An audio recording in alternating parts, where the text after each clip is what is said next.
Está acontecendo agora. E você está se perguntando, o que está acontecendo agora? A vida. A vida pela qual você será julgado está acontecendo neste exato momento. Cada dia que você vive, uma página em sua vida é escrita, e isso é algo que você precisa lembrar. A vida pela qual Deus o julgará está acontecendo agora. Sua vida não é um jogo. Você não tem duas vidas ou outra oportunidade. Você só tem uma vida, e está acontecendo agora, bem diante dos seus olhos. Deus não vai julgar sua vida com base na vida de outra pessoa, mas na sua própria vida. Está acontecendo agora.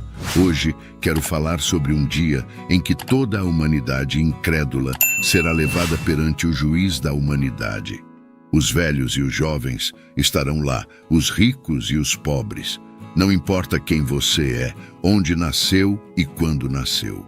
Todos os incrédulos serão levados perante aquele grande julgamento do trono branco para serem julgados por seus pecados. Este é o momento em que a terra e o céu fugiram.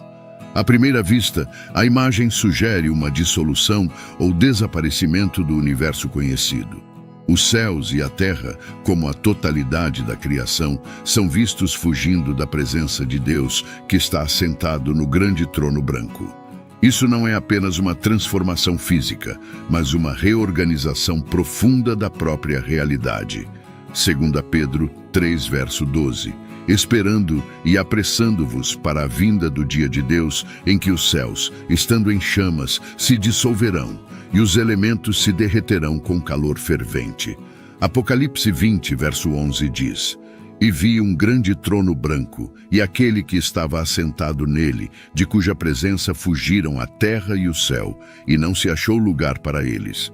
Tanto 2 Pedro 3, verso 12, quanto Apocalipse 20, verso 11, lidam com temas escatológicos, ou seja, eventos relacionados ao fim dos tempos e ao julgamento final de acordo com a teologia cristã.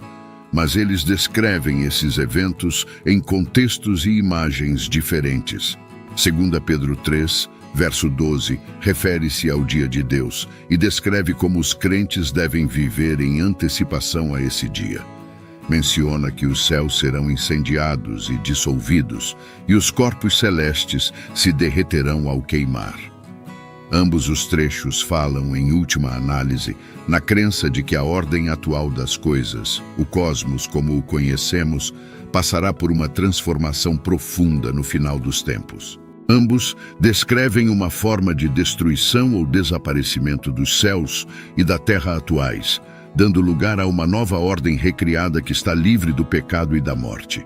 Hoje, vamos nos concentrar em Apocalipse 20, versos 11 ao 15. E vi um grande trono branco, e aquele que estava assentado nele, de cuja presença fugiram a terra e o céu, e não se achou lugar para eles. E vi os mortos, grandes e pequenos, de pé diante de Deus, e os livros foram abertos, e outro livro foi aberto, que é o livro da vida. E os mortos foram julgados pelas coisas que estavam escritas nos livros, segundo as suas obras. E o mar entregou os mortos que nele havia, e a morte e o inferno entregaram os mortos que neles havia, e foram julgados, cada um segundo as suas obras. E a morte e o inferno foram lançados no lago de fogo. Esta é a segunda morte. E todo aquele que não foi achado escrito no livro da vida foi lançado no lago de fogo. Refletindo sobre a duração do grande julgamento branco, eu oro para que cada pessoa que me ouve agora já tenha sido julgada no Tribunal de Cristo. O Tribunal de Cristo, também conhecido como o assento Bema, é descrito principalmente em 2 Coríntios 5, verso 10 e Romanos 14, verso 10. Esse julgamento é para os crentes em Jesus Cristo, aqueles que depositaram sua fé nele para a salvação. Quando leio sobre o trono branco, muitas vezes penso em como será testemunhar esse vasto mar de pessoas que serão julgadas uma a uma. Muitas vezes penso sobre a duração do dia do juízo. Quando esse evento ocorrer, estaremos na eternidade, e o tempo não será mais uma restrição para nós. Visto que o tempo não será mais uma restrição para os seres humanos, E estando na eternidade, se Deus assim escolher, Ele poderia revisar a vida de cada pessoa em sua velocidade atual. Portanto, teoricamente falando, Deus poderia levar 24 horas para revisar 24 horas. Isso não faria diferença porque estamos na eternidade e temos todo o tempo de que precisaremos. Me pergunto como as pessoas se sentirão quando os livros forem abertos e suas vidas estiverem sendo revisadas pela eternidade. Como se sentirão ao lembrar de cada vez que alguém lhes falou sobre Jesus Cristo e a salvação que Ele oferece? Me pergunto como as pessoas se sentirão ao pensar nas oportunidades perdidas de aceitar o presente gratuito da salvação e levá-lo a sério. Me pergunto como as pessoas se sentirão em relação às vezes em que pecaram, sabendo que era pecado, e ainda assim escolheram pecar. Me pergunto como as pessoas se sentirão em relação aos seus pecados secretos enquanto estão diante deste grande trono branco. Sinceramente, me pergunto como as pessoas se sentirão em relação ao seu temperamento, seu ódio, sua inveja. Mesmo agora, enquanto trago esta mensagem para você, o Espírito Santo está falando, destacando áreas em sua vida que você precisa mudar. Meus amigos, ouçam-me. A vida pela qual Deus o julgará está acontecendo agora, não depois, não em outro momento, mas agora. Isso é um pensamento sério, que a vida pela qual Deus o julgará está acontecendo agora. E apesar de saber disso, você vai continuar com esse pecado? Mesmo enquanto falo isto, há homens que têm uma segunda família, em outro estado, homens casados que têm uma amante em outro estado ou outra parte da cidade, e ninguém sabe disso. É um pecado secreto que você mantém para si mesmo, e você tem mantido por algum tempo agora, até anos, e parece que está se saindo impune. A vida está seguindo, mas você terá que responder por seu adultério neste dia do qual estamos falando. Pare de cometer adultério. Não é o pecado imperdoável. Deus perdoará você. Você não precisa confessar seu pecado ao mundo. Confesse a Deus, arrependa-se e não volte a esse pecado. Volte para casa e seja fiel à sua esposa. Mesmo agora, enquanto estou falando, pode haver uma mulher que carrega o fardo da falta de perdão em seu coração. Seu coração é uma prisão. Ela nunca perdoa, mesmo que a palavra de Deus a instrua a perdoar. A palavra de Deus exige que ela perdoe, e ela sabe disso, mas em seu coração, ela se apega à falta de perdão porque alguém a prejudicou, sem saber que um dia Deus a julgará pelo seu coração. Pois veja, no grande julgamento do trono branco, quando a terra e o céu fugirão, Deus examinará os corações das pessoas. Nós, como seres humanos, tendemos a identificar pecados óbvios e apontar o dedo de condenação para pecados evidentes, como embriaguez, fornicação, adultério, mentira, roubo e assim por diante. Mas tendemos a fechar os olhos para pecados do espírito, que são menos óbvios, como dureza de coração, orgulho, inveja, amargura, ódio, falta de perdão, ganância e ciúmes. Esses pecados podem ser abrigados no coração sem qualquer ação física evidente, mas são pecados mesmo assim. Pecados evidentes e óbvios ao Deus que vê o coração humano. Mesmo agora, enquanto minhas palavras chegam aos seus ouvidos, há um empresário. Ele é respeitado, uma imagem de sucesso e integridade aos olhos de sua comunidade. No entanto, por baixo dessa fachada, ele está desviando fundos, retirando dos bolsos daqueles que mais confiam nele. Um pecado secreto envolto em complexa decepção e sorrisos falsos. Por anos, ele construiu sua vida nessa mentira, acumulando riqueza que não lhe pertence. Pode parecer que ele está próspero, intocado pelas consequências, mas no dia do julgamento, ele será responsabilizado por seu roubo. Neste exato momento, considere a jovem que se senta no banco da igreja todo domingo. Exteriormente, ela entoa louvores e inclina a cabeça em oração, mas internamente está envolvida em um caso com um homem casado. Ela sabe que ele é casado, mas está disposta. Em um caso com um homem casado, é uma dança secreta de sombras, mensagens escondidas e chamadas telefônicas sussurradas atrás de portas fechadas. Para ela, parece um amor que não pode ser negado, mas na realidade é um pecado que ela esconde do mundo. A emoção do segredo a convence de que está a salvo do julgamento, mas chegará o dia em que o peso total de suas ações virá à tona. Este é o meu ponto, meus amigos. A vida pela qual você será julgado está acontecendo agora. Como você está vivendo sua vida? Eu me maravilho quando vejo pessoas que vivem como se estivessem destinadas a viver para sempre, ou como se o mundo fosse o único lugar onde o homem foi criado para viver e nada mais. Em seguida, o Salmo 91, verso 12 diz: os nossos dias podem chegar a 70 anos, e se alguns pela sua robustez, a 80. Entretanto, a maior parte deles é de trabalho árduo e aflição, porque a vida passa depressa. Se ao menos conhecêssemos o poder da tua ira, o teu furor é tão grande quanto o temor que te é devido. Ensina-nos a contar os nossos dias, para que alcancemos corações sábios. Neste verso, o salmista reflete sobre a típica expectativa de vida humana. 70 anos eram considerados uma vida completa na época em que os salmos foram escritos, sendo possível chegar a 80 anos para aqueles com maior força ou vitalidade. No entanto, mesmo uma vida longa é caracterizada por trabalho árduo e aflição e passa rapidamente. O verso também fala sobre a natureza fugaz da existência humana, em contraste com a presença eterna de Deus. A vida é transitória, eles logo se vão, e a morte é inevitável, e voamos para longe. Homens e mulheres ao longo da história têm resistido à morte. Tentaram se opor a ela, adiá-la, atrasá-la e fazer tudo ao seu alcance para cancelá-la. Mas a morte é inevitável, como diz o Salmo 91, verso 12. Então, ensina-nos a contar os nossos dias para que alcancemos corações sábios.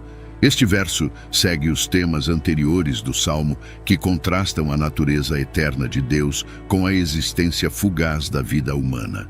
Aqui o salmista pede a Deus que nos ajude a entender a brevidade de nossas vidas, a contar nossos dias para que possamos viver com sabedoria. Moisés está aqui fazendo uma oração que todos nós devemos fazer. Em termos simples, ele está dizendo ao Senhor: meu tempo é curto.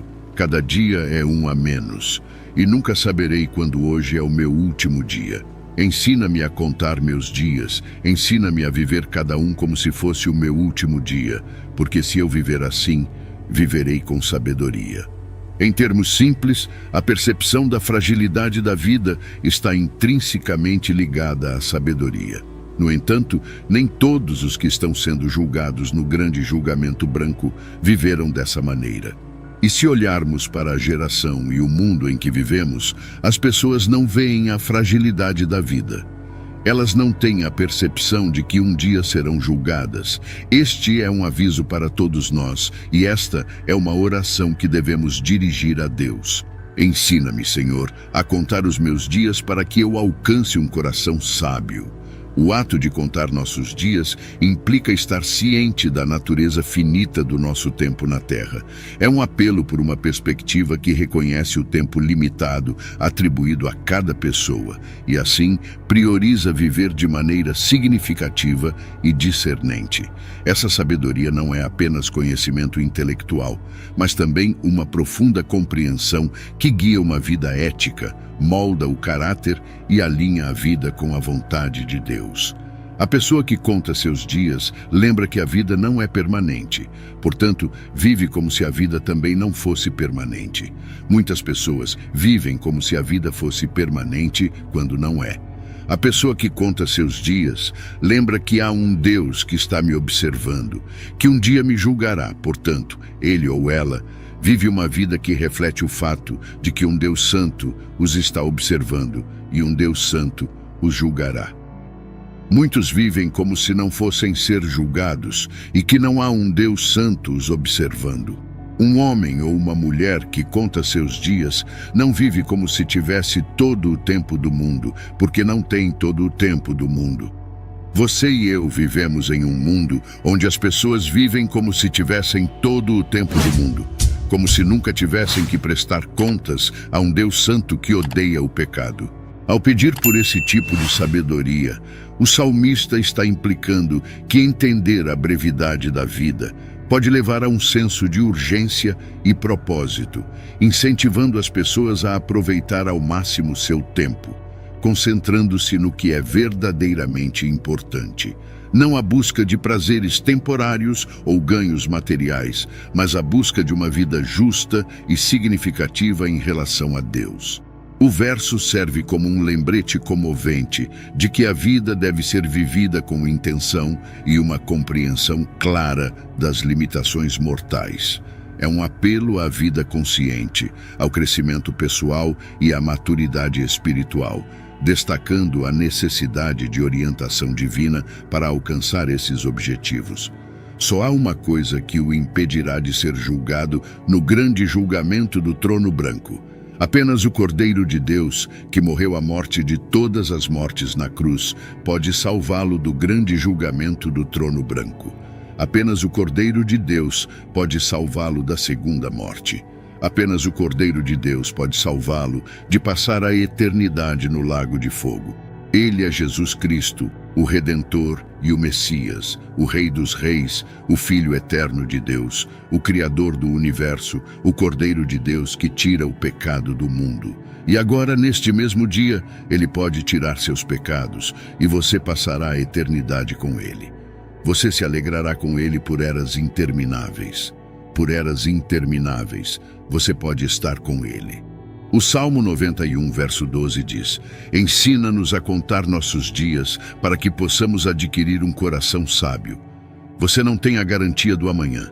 Agora é o tempo designado. Hoje é o dia da salvação. Pense em Jesus Cristo. Ele assumiu uma natureza humana e nasceu como uma criança nesta terra, nascido de um bebê no ventre de uma jovem chamada Maria. E ele viveu entre nós, respirou o mesmo ar que você e eu, comeu a mesma comida que você e eu comemos, chorou lágrimas nesta mesma terra, como você e eu. Ele viveu, e por 33 anos ele viveu entre nós, este Deus Santo que nos criou, viveu entre nós em um mundo cheio de pecado e tentação. No entanto, ele mesmo nunca pecou e foi perfeito. Ele estava realmente entre nós. E então, por fim, ele pagou o preço que nenhum homem ou anjo poderia pagar. Ele entregou sua vida e foi crucificado aqui e morreu por 3 dias. Ele não desmaiou, não estava em coma. Ele morreu por 3 dias, mas no terceiro dia ele ressuscitou e eventualmente ascendeu aos céus. Ele fez tudo isso para que você tenha a vida eterna. Deus quer você no céu, e Deus irá a cumprimentos extraordinários para garantir que você vá para o céu. Você consegue imaginar como se sentirá estando no céu e vendo seu primeiro amor, Jesus, sabendo tudo o que ele fez por você, conhecendo os horrores do inferno e que ele o salvou disso, vendo o rosto dele e sabendo que se há uma pessoa em todo o universo que merecia o inferno, era você. Mas você não está no inferno, não por causa de algo que você fez, mas por causa de tudo o que Cristo fez por você. Apenas imagine ver o rosto de Jesus no céu, como você se sentirá tocado, comovido e sobrecarregado. Nossa língua não tem vocabulário para explicar o sentimento que você terá. E oro para que esta mensagem seja gravada em seu coração e mente. Oro para que esta mensagem o acompanhe onde quer que você vá, para lembrar que meus dias nesta terra estão contados e devo viver de uma maneira que reflita isso nos minutos finais antes da vida eterna. Vamos direcionar nossos corações para um momento crucial da narrativa sagrada durante a jornada dos israelitas, um período marcado por errância e deserto. Esse pano de fundo histórico se alinha de perto com um momento de grande luto pessoal para Moisés, a passagem de sua querida irmã Miriam e seu irmão Arão, que serviu como sumo sacerdote. Compreenda que a geração que testemunhou os poderosos feitos de Deus no Egito, que atravessou o Mar Vermelho a pé, não cruzou o Jordão para a terra prometida. Em vez disso, foram seus filhos nascidos na fornalha do deserto que entrariam na terra que mana leite e mel. Entre os muitos que foram uma vez escravos no Egito, apenas Calebe, filho de Jefoné, e Josué, filho de Num, foram autorizados pelo Todo-Poderoso a pisar na terra prometida. Moisés, o grande líder e legislador, também enfrentou esse período de profunda perda pessoal. Ele não apenas lamentou a morte de seus irmãos, mas também suportou a dor de ver sua geração, as mesmas pessoas que ele havia liderado para fora do Egito, morrerem uma a uma sem conquistar a terra prometida. Embora tenha recebido a graça de ver a terra de longe, o limiar de Canaã era uma fronteira que ele próprio não estava destinado a cruzar. Ao final desse trecho, quando Moisés estava à beira da história, contemplando um futuro que ele não entraria, ele personificou um homem que havia aceitado sua própria mortalidade e a justiça inflexível de Deus. Agora, permita-me ler alguns versículos da oração de Moisés durante esse período, Salmo 90, versos do 1 ao 5. Senhor, Tu tens sido o nosso refúgio de geração em geração. Antes que os montes fossem gerados, ou que Tu tivesses formado a terra e o mundo, de eternidade a eternidade Tu és Deus. Tu fazes os homens voltarem ao pó e dizes: voltai, filhos dos homens, pois 1000 anos aos teus olhos são como o dia de ontem que passou e como uma vigília na noite. Tu os levas como com uma inundação, são como um sono. De manhã são como a erva que cresce. Vamos percorrer este trecho como um homem pensa nos momentos finais antes da morte. Senhor, Tu tens sido o nosso refúgio de geração em geração. Antes que os montes fossem gerados, ou que Tu tivesses formado a terra e o mundo, de eternidade a eternidade, Tu és Deus.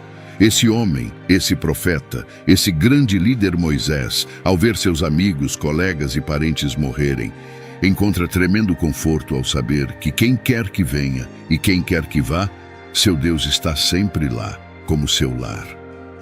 E naquele momento de contemplação sobre a morte, seu coração se voltou em oração a Deus e encontrou conforto.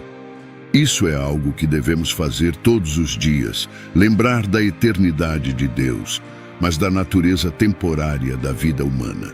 Milhares de anos antes de você e eu nascermos, bilhões de pessoas vieram e bilhões de pessoas se foram, e Deus tem sido um refúgio para elas. Ele é o Deus de todas as gerações, e mesmo quando você partir desta terra, Ele continuará sendo o Deus das gerações, com todas as milhares e até dezenas de milhares, com centenas de milhares de pessoas que estão assistindo e ouvindo a mim agora.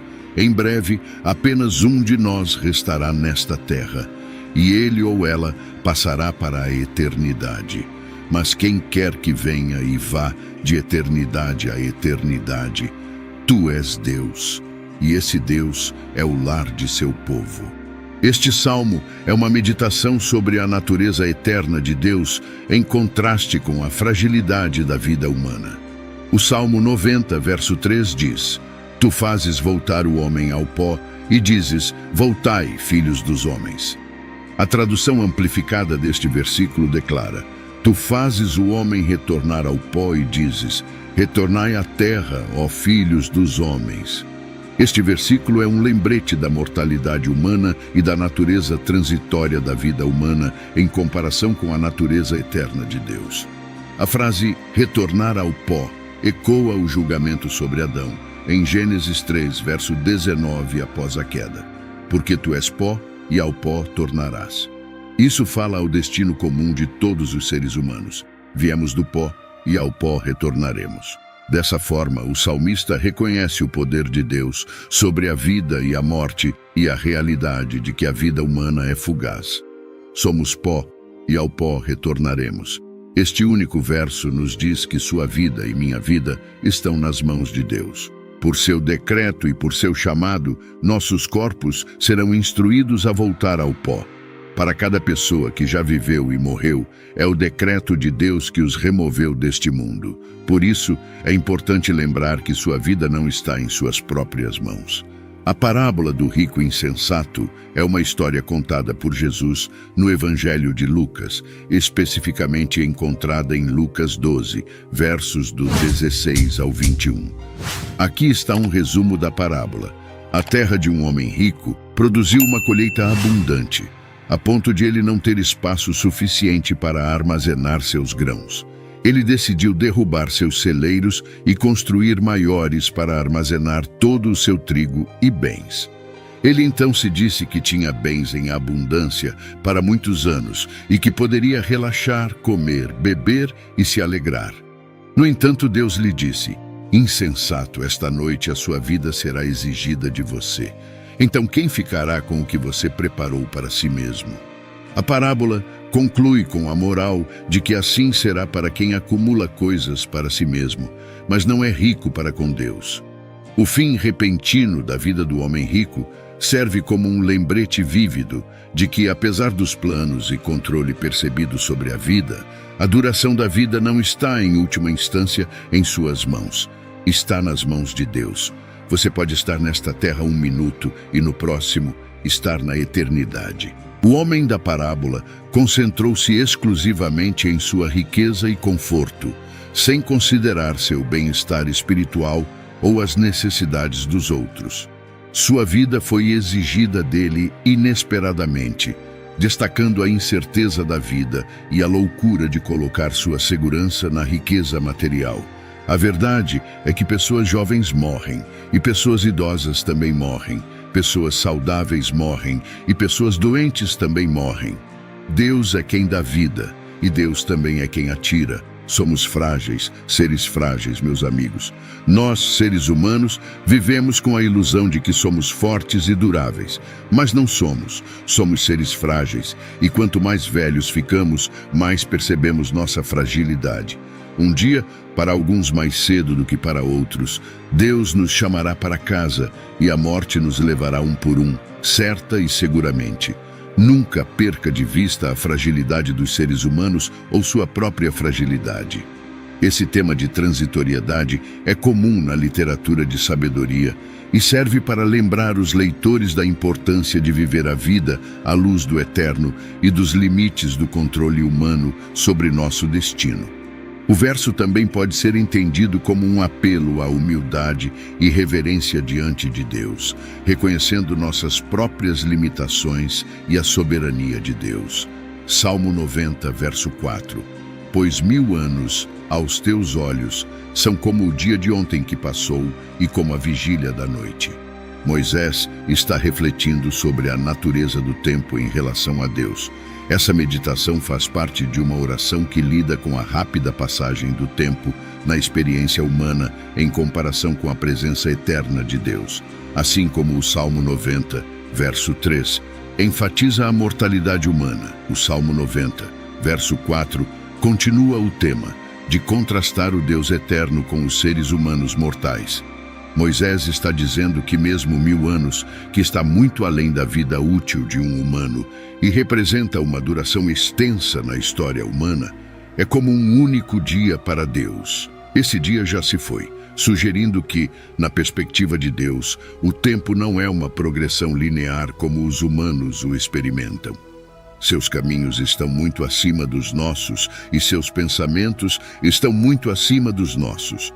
Ao comparar 1000 anos a uma vigília da noite, termo que muitas vezes se referia a um curto período de algumas horas de vigília durante a noite, Moisés destaca a brevidade do que os humanos consideram longo. Uma vigília na noite é passageira, facilmente vai embora e é esquecida. Essa imagem destaca a transcendência de Deus sobre o tempo. Deus é atemporal, e o que percebemos como longo e prolongado é apenas um momento para Ele. Mesmo que você tenha mais 50 anos nesta terra, ainda é apenas um momento. O tempo de viver para Deus é agora, hoje, não amanhã, mas hoje. Essa afirmação coloca toda a história humana em perspectiva. Impérios surgem e caem, gerações vêm e vão, e milênios inteiros passam. Mas para Deus, esses são como meros momentos. Isso destaca a insignificância de nossas próprias realizações históricas quando medidas contra o pano de fundo da eternidade divina. A verdade é que um dia todos nós seremos esquecidos. Não importa quão grandes sejam nossas realizações, ainda estaremos existindo no céu ou no inferno. Assim como o Salmo 90, verso 3, chama a humildade diante de nossa mortalidade, o Salmo 90, verso 4, exige humildade em relação ao nosso lugar no tempo. Desafia-nos a reconhecer a vastidão do tempo divino e a reconsiderar em sua própria importância a luz da eternidade de Deus. Sugerindo a renúncia à arrogância humana e à ansiedade sobre a passagem do tempo, incentiva a confiança no Deus eterno. Salmo 90, verso 5. Tu os levas como uma torrente, são como um sono, são como a erva que cresce. O salmista está comparando o ato de Deus de tirar vidas a uma inundação. Uma inundação é uma força poderosa e avassaladora da natureza que pode levar tudo em seu caminho. Inundações podem levar embora construções que antes pareciam estáveis, construções que pareciam estruturalmente sólidas, mas uma inundação pode levá-las embora. Da mesma forma, a vida humana pode ser varrida pelo poder de Deus, que está além do nosso controle. Isso destaca o poder imparável e abrangente de Deus sobre a vida. Nós, seres humanos, somos frágeis, seres frágeis, e nunca devemos esquecer disso.